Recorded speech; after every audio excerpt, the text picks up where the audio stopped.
ndiri kuti chese chinonzi chakaipa, chese chinonzi iwewo uri small house, zvizive zviri paviri pausmall house izvi.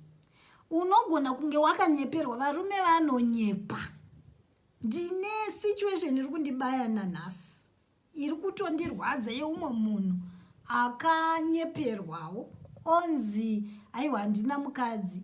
Asi iwewe nyange wanyeperwa ukazozvibata kuti pane paya pekuti unozozvibata zvichida wane nhumbu yake. Handiti like iyo situation yevanhu vari kudiaspora, wanyeperwa auya kuUK zvichida apemerwa namai oenda kuUK, aenda kuUK okanganwa mhuri yake yaakasiya ikoko, yaakasiya kuZimbabwe, akanganwa mhuri yake yaakasiya kuZimbabwe. Iwewo wobva wati aiwa ndaona wangu. Kwaari anenge ari free nekuti hauna background yaunayo, even yekuti ungatsvagiridze ukawana. Pane vanonyepa patori nehama dzinenge dzichitsigira kuti hapana, hana chii. Handiti vakasiyana nehama. Murume chaasingavanze vana vake anogona kukuudza ndine vana 5 asi mukadzi ndakasiyana naye. Asi manje tomboti wadaro iwewe uri small house, hausi kuziva chokwadi. Inini nyange ukati ndinoda kuti murume wangu ndizogara naye zvakanaka asazondiramba achadi, pamwe yandozvitsvaga ka. Handiti ndazvitsvaga ndikaona paine bondage. Zvizive kana ukatondiudza kuti zita remwana wake kana kuti murume wako anonzi Gibson, Gibson ane mutupo ane chidau, Gibson nemutupo nechidau, ndotokuudza kuti asi ndiri kuona umwe haranga akabatsa rushaya. Handiti iwe woti aiwa mbuya continue, aiwa inini chandiri kuda murume. Uri kuda murume asi ziva kuti uri mukadzi ari kurwadzisa umwe munhu. Handiti zvauri kuda murume, dziripo n'anga varipo vanoshuwira vobva vati tinozviita woparadzanisa. Asi zvizive ukafa kana kuti ukabata banga ndiro rinozongokucheka banga iroro. Ukatorera munhu wawatorera usati une rufaro, iye masodzi ako iye, masodzi emunhu iye, masodzi ako kwauri zvakare masuwo. Saka ina handingatenderi kuti iwewo uri kuziva chokwadi obva wapfuurira mberi nemunhu iye. Kana zvichiriwo pari nani, aiwa siya utsvage pako, nekuti varipo. Mazuvano masikana vamazano anoti hanzi zviri nani hangu kuita barika nekuti varume vavashoma. Asi barika moto unotopisa, moto unopisa, haudi mushonga. Zvezvo zvekunyeperana kuti ndipei mushonga ndigodyisa. Ndanzwa nevanhu vanenge vachinzi takatumirwa neDHL mishonga yekupa murume, unodyisa nechisingadyisike, ndo chekutanga.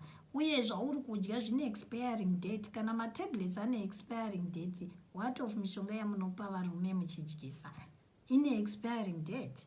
Saka ona uchagara here uri wekungomupa muchingoita newetsi muchiita zve.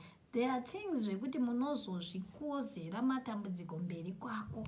Zvadii kuti iyoyo yekuti ndaziva kuti murume wemunhu, kana zvisingaite kuti usiye, kana usingade kusiya, tendera kuti nekuti unoziva zviri pavirika zvemurume wemunhu. Handiti zviri paviri. Unotoona kuti pane vamwe vari murelationship vasina kodzero yekunge vari murelationship. Vaya vakangonzi imba asi isiri imba, vasina bondage. Handiti varipo ivavo yekuti hazi wake, senge vanotokura vachiudzwa unzwa roho rwako asi hazi wako. Izvozvo ndidenga anenge ataura. Denga rikataura pane zvinoitika matambudziko from day 1.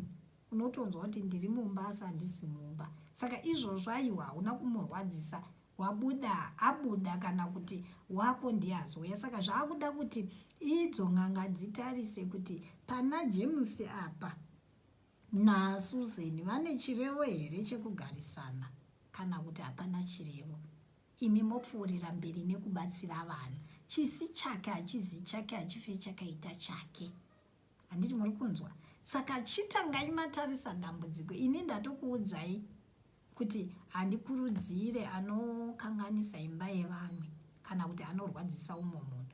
Asi ndisingakurudzire zvakadaro, ndinototanga ndatarisa pamweya kuti zvine kodzero here nebatanidzo yevaviri ava. Kana pasina ndokuudza usatambise nguva. Nevamwe vaya vanoti tirikuda kudzoserwa varume. Handiti pane vamwe vanotizwa nevarume voti ndidzoserwe murume. Varume aendawo kune ari kubata mishonga, vandiri kutaura vanodaidzwa nemushonga.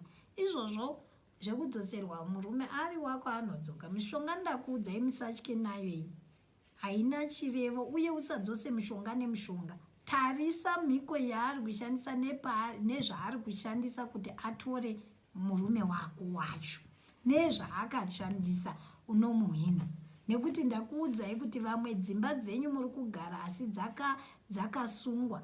Muri kugara dzimba dzenyu dziine mhiko. Muri kugara dzimba dzenyu dziine madzodzo ekuti haunzi haumbogara mumba imomo. Saka izvozvo zvikatsvagwa, aiwa, murume wako unogara naye zvikafadza. Uye anodzoka achimhanya.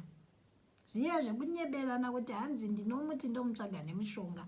Ndiri kuedza kutaura kuti mishonga yawanda, yawandirwa. Unokurirwa neakabata mushongawo unotopfuura iyi. Asi dzora murume wako nemhiko yezvaakaitirwa.